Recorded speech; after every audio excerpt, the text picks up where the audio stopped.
Here's your next snippet of interesting facts about this Type 4 2-litre engine. The cases, as I said, are perfect. One thing we've found though, the camshaft's goosed. All the tops of the lobes have got wear marks on.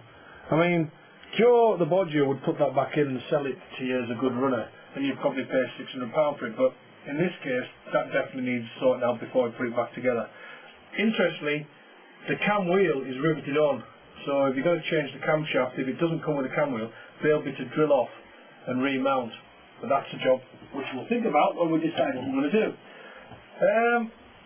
Oh yes, here's our crankshaft. It's in beautiful condition. I mean, a light clean up with some 1200 grit. I'll see this in perfect nick, ready for some new mains. The big ends, we've taken the bits. Yeah, they're not perfect, but they're not that bad either. We're going to leave them on. You could argue it's false economy, but this is an economy job anyway as it is. These, to get this main off here, requires this being pulled off. You probably won't be able to get that off unless you've got a really good puller. We just happen to have one that does the job, but don't try it unless you know it can do it, because you'll damage it. And if you damage that, then you're probably out another 20-30 quid. The cases as well, another thing I want to point out.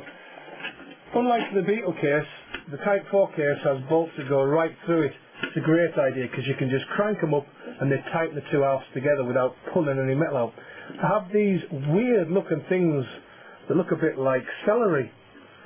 They stop the bolts from coming through. So if you think, oh, I'll just knock the bolts out before I take the cases apart, you won't get the bolts out.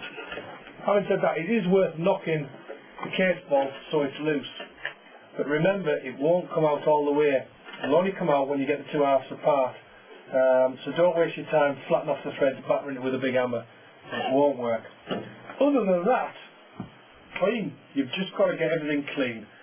So we'll come back to you on the camera when we've got this reasonably clean, because there's no point in doing any rebuilding, because this thing, it's been left outside, it's got all sorts of gunge and dirt in it, and basically it just needs a really good going over with the old gunk.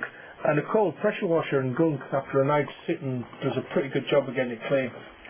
It's certainly worth doing a good job at this stage, because you'll never get another chance to clean it like you're going to get it to clean it now.